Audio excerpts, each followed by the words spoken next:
이 시간 하나님을 예배하기에 모인 사랑하는 모든 예배자들 위해 하나님의 은혜와 사랑이 또한 예수 그리스도의 평강이 가득하시기를 주님의 이름으로 축복합니다. 우리는 어떤 공간을 가게 되면 사람을 만나게 됩니다. 이미 우리 예배를 드리러 모인 자리에 서로 얼굴을 보고 인사를 했고 조금의 대화를 나눴죠. 사람이 상대방의 말을 듣는 자세는 크게 4가지라고 말합니다. 첫 번째는 상대는 말을 하지만 나는 듣지 않는 것. 즉 상대방을 무시하는 거죠. 두 번째는 그래, 맞아, 알고 이러면서 추임새를 넣으며 맞장구는 치지만 듣는 채만 하는 사람. 세 번째는 대화 중 자신이 듣고 싶은 부분만 듣고 앞뒤 문맥 상관없이 그 단어에 꽂혀서 있는 사람. 마지막 4번째는 상대가 하는 이야기에 처음부터 끝까지 주의를 기울이고 집중하여 듣는 것이라고 말합니다. 당연히 첫 번째, 두 번째, 세 번째는 우리가 지양해야 하는 자세이고 4번째가 바로 우리가 지향해야 되는 자세이지요. 여러분들은 대화를 잘 하시나요? 말을 잘하는 것과 대화를 잘하는 것은 차이가 있습니다. 대화를 잘한다는 건 상대방이 무엇을 이야기하는지를 먼저 파악하고 그 상대방이 원하고 요구하는 것들에 합당한 이야기를 하는 게 대화를 잘하는 사람의 특징입니다. 저는 요즘 저희 아내와 재미있게 보는 프로그램이 하나 있습니다. 여러분들도 보셨을지 모르지만 바로 이혼 숙녀 캠프입니다. 결혼한 지 1년도 안 된 이 신혼 사람들이 왜 이혼 숙녀 캠프를 저렇게 즐겁게 볼까요? 보시는 분은 알겠지만 이혼 숙녀 캠프는 2번의 이야기가 나옵니다. 하나는 남편의 입장에서, 하나는 아내의 입장에서 나옵니다. 보면 대부분 남자들이 다 잘못을 합니다. 때리기도 하고요, 욕설을 퍼붓기도 하고요, 여러 가지로 잘못한 것들이 많습니다. 그걸 보면은 저 남편이 나쁘다라고 합니다. 그런데 이후에 나오는 여성의 행동을 보면 또 남성이 한 게 때로는 조금은 이해가 되는 부분도 있습니다. 가장 큰 문제를 보면 바로 두 사람이 대화가 안 된다라는 거예요. 남자는 A를 말하는데 여자는 B를 듣고 반대로 여자는 A를 말하는데 이해하지 못하고 남자는 다른 얘기를 하면서 서로 마음을 이해하지 못해서 결국 그 프로그램까지 나오는 걸 볼 수가 있습니다. 우리는 들음이 중요하다는 걸 잘 알면서도 상대방의 말을 듣기보다 자기 이야기만을 쏟아내려고 합니다. 그래서 한 번은 만나지만 자기 이야기만 하는 사람을 보면 2번은 만나고 싶지 않은 게 우리들의 마음이죠.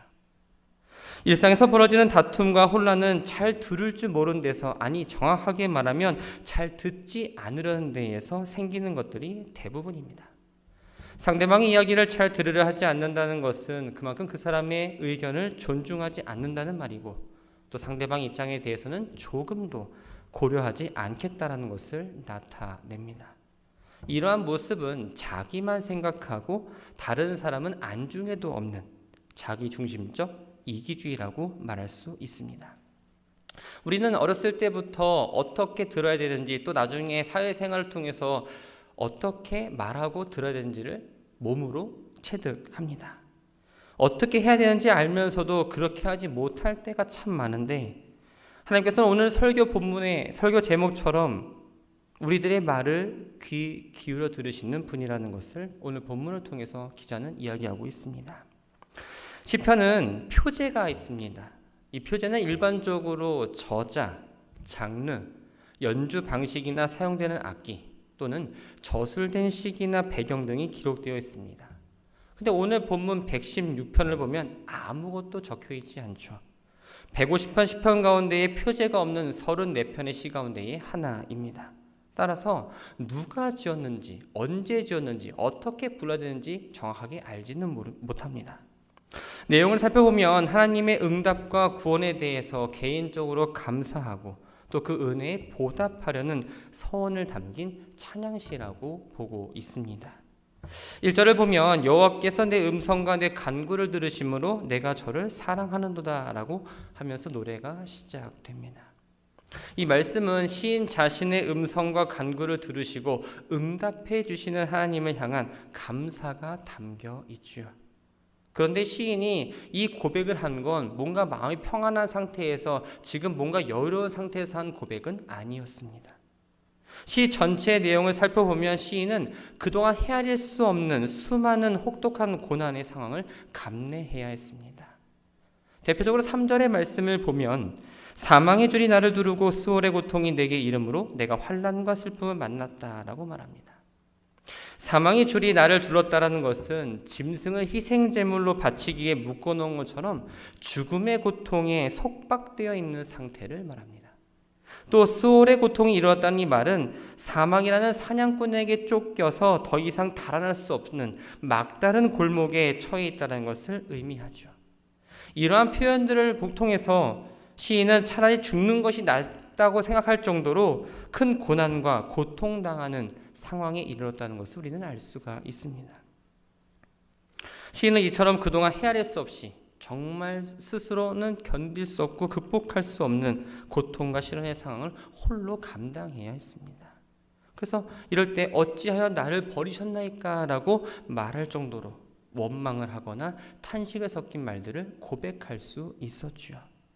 하지만 시의 내용을 보면 그러한 원망은 찾아볼 수가 없었습니다.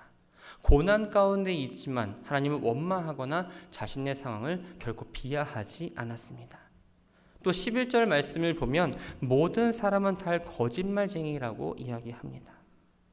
어려운 상황 가운데서도 이 시인은 사람을 의지하지 않았습니다. 오로지 하나님만을 의지하고 내 영혼을 건져달라고 간절하게 하나님께 간구했죠. 이처럼 시인이 고난 중에도 원망과 불평, 불신의 방향으로 향하지 않고 하나님을 의지하고 하나님의 도움을 간구한 것은 시인이 하나님의 성품이 얼마나 선하고 진실한지를 확신했기 때문에 가능했습니다. 어렵고 힘겨운 시간을 살아가지만 자신의 기도에 귀 기울이시고 응답하시며 구원을 베푸실 거라는 것을 분명히 확신했기 때문에, 그리고 그것을 경험했기 때문에 지금 감사의 찬양을 하나님께 드릴 수 있었던 겁니다. 하나님께서 시인의 음성과 간구를 들으셨다. 여기서 이 듣다라는 말은 우리가 잘 아는 히브리어 쉐마입니다. 이 쉐마는 성경 전체뿐만 아니라 특별히 신명기에서 자주 등장하는 단어입니다. 아주 중요한 의미를 가지고 있죠.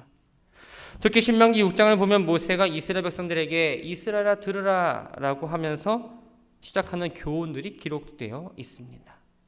원어로 말하면 쉐마 이스라엘입니다. 쉐마는 기본적으로 세 가지 의미를 담고 있습니다. 우리가 가장 잘 아는 것처럼 순종하다입니다. 사실 신명기에서 강조하고 있는 것은 순종의 쉐마입니다. 순종과 같은 의미로 사용하는 단어는 바로 청종이라는 단어인데, 이 청종 역시 잘 듣고 실천하다를 의미합니다. 신명기를 비롯한 이 성경에서 말하는 이 쉐마는 하나님 말씀을 잘 듣고 그대로 순종하는 사람에게는 복을, 불순종하는 사람에게는 저주를 내린다고 말씀하고 있죠. 즉, 이 쉐마는 그저 듣는 것이 아니라 그 들은 말씀을 가지고 말씀이 행동으로 나타나는 것까지가 바로 쉐마입니다. 두 번째는 무엇일까요? 바로 상대방의 말을 잘 듣고 그 말의 내용을 정확하게 파악하고 이해하는 것을 말합니다. 마지막으로는 주의를 기울여 경청하다라는 뜻이 있습니다. 경청이란 상대방을 향한 관심과 마음에서 우러나는 사랑을 가지고 상대방의 행동에 집중하고 그 말에는 귀를 기울이는 것을 말합니다. 상대가 말하는 소리에 민감하게 반응하고 그것에 대해서 받아들일 뿐만 아니라 그 소리에 담겨있는 뜻과 의미와 마음까지 그 기울여서 듣고 이해하고 공감한다는 거죠. 듣다라는 말을 이렇게 자세하게 살펴본 이유는 성경에서 말하는 성도의 자세가 이 듣다라는 말을 통해서 한마디로 요약할 수 있기 때문입니다. 성도는 누구입니까? 하나님의 말씀을 잘 듣고 그 말씀의 내용을 정확하게 이해하고 파악해야 합니다. 말씀을 통해서 하나님의 생각이 무엇인지, 하나님의 마음이 무엇인지 알아야 하고 그 말씀에 순종하는 것이 우리들의 모습이어야 한다는 거죠. 하나님은 이렇게 듣는 사람을 바로 기뻐하시고 복 주신다고 말씀하십니다. 그런데 오늘 본문을 한번 다시 볼까요? 창조주가 되시고 만왕의 왕이신 하나님께서 우리에게 이렇게 들으라라고 말씀하신 게 아니라 내가 오히려 이렇게 들었다라고 이야기합니다. 여호와께서 내 음성과 내 간구를 들으셨다라는 이 말씀은 하나님께서 우리의 기도를 들으셨는데 그저 귀로 듣고 넘기는 것이 아니라 귀 기울여 들으시고 기도에 담긴 우리의 마음과 우리의 숨소리와 우리의 생각과 우리의 마음, 우리가 무엇을 말하는지 정확하게 알고 계신다는 것을 이야기합니다. 근데 여기서 끝나지 않습니다. 2절 말씀을 볼까요?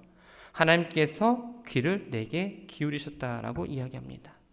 이 기울인다라는 말은 내뻗다, 또 느리다, 구부리다라는 의미가 있습니다. 상대방에게 주의를 기울이는 자세로서 몸을 상대쪽으로 기울이거나 혹은 귀를 쫑긋해서 듣는 자세를 말합니다. 쉽게 말하면 하나님께서 우리의 소리를 들으시는데 그저 듣는 것이 아니라 마치 토끼가 귀를 쫑긋하는 것처럼 우리들의 목소리에 소리에 향하시고 몸을 기울여서 들으신다라는 거죠. 시인은 이런 하나님의 도우심이 있었기 때문에 하나님께서 이 얘기를 들으셨기 때문에 그의 어려움에서 벗어날 수가 있었습니다. 사랑하는 성도 여러분, 사람은 누구나 문제를 안고 살아갑니다. 하나님을 믿는 우리든지 하나님 믿지 않는 사람들도 다 문제를 안고 살아갑니다. 모두가 고난과 고통의 자리에 놓여져 있기도 하고 고통의 소용돌이가 우리의 삶을 언제 휩쓸지 모르는 상황에 놓일 때도 있습니다. 이럴 때 우리는 어떻게 할까요? 문제가 닥치면 내 생각, 내 경험, 내 판단을 가지고 먼저 그것을 극복해 보려고 합니다. 아니면 어떤 사람들은 아예 포기해 버리기도 합니다. 솔직히 감당할 수 없는 문제에 대해서 아무리 궁리하고 고민한다고 해도 그 문제의 실마리, 해결책을 찾을 수가 없지요. 그러나 누구도 피할 수 없는 인생의 어려움 또한 고통일지라도 그것을 이기고 극복하여 참된 구원을 얻는 방법은 성도들에게 주어졌습니다. 바로 기도입니다. 중국에 처음 복음을 전했던 허드슨 테일러 선교사는 어려운 일이 있을 때마다 무릎의 힘으로 하라라고 이야기했습니다. 어떠한 문제든지 하나님께 맡기고 기도해야 합니다. 그렇게 할 때 우리 손으로 어떻게 할 수 없는 문제의 매듭이 하나하나 풀릴 수가 있습니다. 시인은 자신을 향해 귀 기울인 하나님의 은혜를 알고 있었고 또 이러한 은혜를 경험했기에 평생 기도하겠다라고 선언합니다. 기도하니까 하나님께서 응답해 주시고 응답을 받으니까 다시 하나님께 기도하고 또다시 응답을 받고 기도의 선순환이 계속적으로 이루어지고 있었던 겁니다. 그런데 이런 반대의 상황도 있습니다. 기도를 하지 않습니다. 어떨까요? 결코 응답이 오지 않습니다. 그런데 내가 필요한 것을 하나님께서 들어주지 않는다라고 이야기합니다. 이러한 영적인 악순환을 누군가는 겪기도 한다는 거죠. 사랑하는 성도 여러분, 여러분들은 어떻습니까? 기도하지 않으면서 응답 없다고 투정 부리는 사람이십니까? 아니면 하나님께 늘 기도하고 하나님의 음성을 듣고 하나님께 응답받으면서 하나님의 뜻대로 살아가고 계십니까? 우리는 기도를 쉬는 죄를 범해서는 안 됩니다.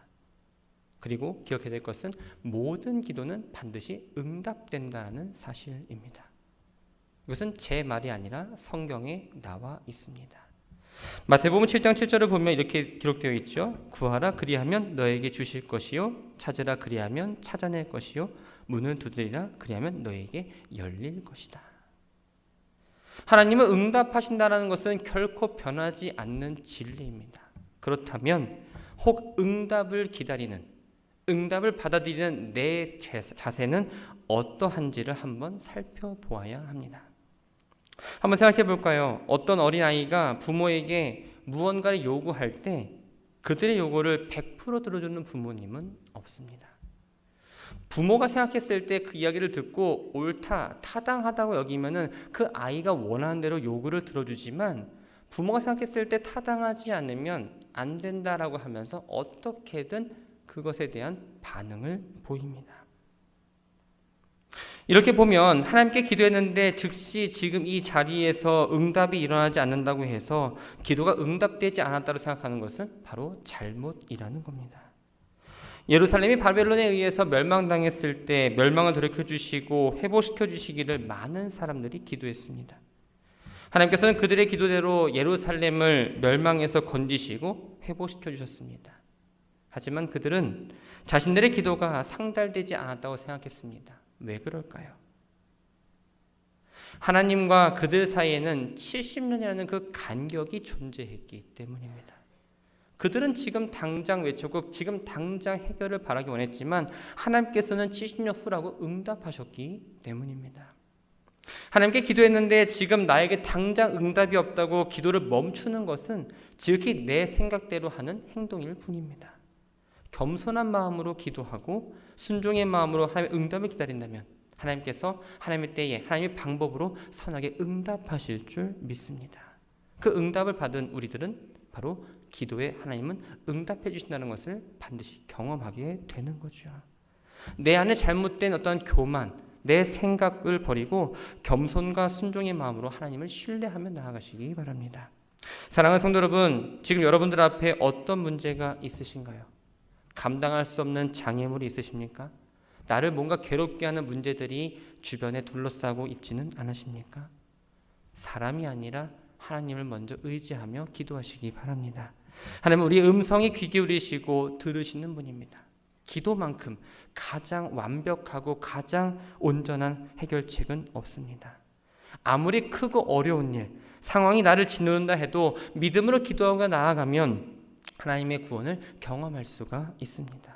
그래서 기도하고 응답받고 다시 또 기도하고 응답받고 뭔가 이러한 기도의 선순환을 이루면서 순종의 삶을 살아야 하는 우리 모두가 되기를 주님의 이름으로 축원합니다. 시인 하나님께 내 영혼을 건지소서 나를 구원해달라고 간절하게 기도했습니다. 간절한 기도에 하나님께서는 어떻게 하시죠? 그 기도를 들어주십니다. 구원을 경험한 시인은 이렇게 노래합니다. 5절과 6절을 볼까요? 여호와는 은혜로우시며 의로우시며 우리 하나님은 긍휼이 많으시도다. 여호와께서는 순진한 자를 지키시나니 내가 어려울 때 나를 구원하셨도다. 성경에서 자비하시다라는 이 말은 주로 인간에 대한 하나님의 동정심을 나타낼 때 사용하는 단어입니다. 자비하다라는 단어가 히브리어로는 라훔인데 여기서 파생된 단어가 어머니의 자궁을 나타내는 레헴이라는 단어가 있습니다. 이거가 연결해 생각해 보면 이 자비라는 것은 단순한 동정이 아니라 해산의 수고를 통해 낳은 아이에 대한 모성애 같은 깊은 사랑을 의미합니다. 시인이 하나님께 자신의 안타까운 속사정을 말하고 건져달라고 요청할 수 있었던 것은 마치 어머니가 자기 몸에서 자라고 태어나는 그 태아를 보호하고 아끼는 긍휼히 여기는 것과 같은 마음으로 나를 지금 돌보겠다는 것을 분명히 알았기 때문입니다. 아무리 다른 사람이 손가락질하고 죽일 놈이라고 욕하는 죄인이라 할지라도 그 자식을 낳은 어머니는 그 자식에 대해서 손가락질하지 않고 그 아이를 자비를 가지고 있습니다. 우리 애는 결국 그럴 사람이 아닙니다. 얼마나 착한 아이인데요. 부모를 잘못 만나 그렇습니다. 친구를 잘못 만나 그렇습니다. 라고 이야기하면서 자신의 아이를 보호하는 어머니의 모습을 종종 보기도 합니다. 우리가 하나님께 기도할 수 있는 건 하나님께서 이런 어머니의 사랑처럼 따뜻하고 우리를 긍휼히 여기시기 때문에 그렇습니다. 나에게 자비를 베푼다는 걸 아시기 때문에 하나님 앞에 나아가 나의 속사정을 다 말할 수 있고 내가 가진 어떤 부끄러움까지도 내 연약함까지도 십자가 아래에 내려놓을 수 있는 겁니다. 사랑하는 성도 여러분, 문제 앞에 놓여 있을 때 당황하거나 낙심하지 말고 어머니의 마음으로 우리를 긍휼히 여기시고 자비를 베풀어 주시는 하나님 앞으로 나아오시기 바랍니다. 하나님은 우리의 기도를 결코 외면하지 않으십니다. 기도의 응답 가운데에 하나님의 긍휼과 자비가 얼마나 크고 놀라운지 우리는 경험할 수가 있습니다. 시인은 나를 이해하고 나를 사랑하고 내 말을 들어주시는 하나님으로 말미암아 비로소 마음과 영혼의 평안을 얻었습니다. 그래서 7절에 내 영혼아 내 평안함으로 돌아갈지어다 여호와께서 너를 후대하심이로다 라고 노래합니다. 이 후대한다라는 표현은 위로와 안식을 베푼다라는 의미입니다. 우리도 다르지 않습니다. 너무나도 질그릇같이 연약한 존재가 바로 우리입니다. 그래서 세상이 주는 평강이 아니라 하나님이 주시는 하늘의 평강을 우리는 안고 살아가야 하는 존재이지요. 하나님만이 우리 영혼의 안식처가 됩니다. 하나님 안에 거하는 사람만이 진정한 위로를 받고 평안을 누릴 수가 있습니다. 우리가 하나님을 신뢰하고 의지할 때 영혼의 평안을 맛볼 수가 있다는 거죠. 기도의 자리로 나오시기 바랍니다. 기도의 자리로 나올 수 없다면 여러분들이 하나님 만나는 시간과 그 골방을 정하시기를 바랍니다. 하나님은 우리의 기도를 반드시 들어주시고 그 기도에 응답하여 주시는 분이십니다. 그 응답 가운데에 우리에게 세상이 줄 수 없는 어떠한 평안과 여러 가지 비교할 수 없는 것들을 준비해 주신다는 거죠. 이러한 신앙의 신비를 우리 모두가 경험하는 그런 시간이 되기를 주님의 이름으로 부탁드립니다. 말씀을 정리합니다. 시인은 하나님이 자신의 간구에 응답하셔서 자신을 죽음과도 같은 환난에서 구원해내셨다라고 고백합니다. 그리고 자신의 영혼을 사망에서, 눈을 눈물에서, 발을 넘어짐에서 건지신 하나님께 감사와 찬양을 드렸습니다. 기도에 응답하신 하나님께 감사하는 것으로 끝나지 않았습니다. 하나님을 사랑하고 평생 기도를 멈추지 않겠다라고 다짐합니다. 이것은 무엇입니까? 평생 다른 우상을 바라보면서 그들을 숭배하면서 그들에게 구하는 것이 아니라 오직 하나님만을 찾고 구한다는 것을 보여주는 의지입니다. 또한 자신의 영혼을 향해서 하나님께서 후대하시기에 평안함으로 돌아가라고 이야기합니다. 더 이상 어떠한 상황 가운데 있더라도 공포와 불안에 떨지 않고 하나님 한 분만의 믿음으로 평안함을 누리겠다는 믿음의 고백이었습니다. 이 고백이 신약 성경 빌립보 4장 6절과 7절은 이렇게 표현합니다. 아무것도 염려하지 말고 다만 모든 일에 기도와 간구로 너희 구할 것을 감사함으로 하나님께 아뢰라. 그리하면 모든 지각이 뛰어난 하나님의 평강이 그리스도 예수 안에서 너희 마음과 생각을 지키신다.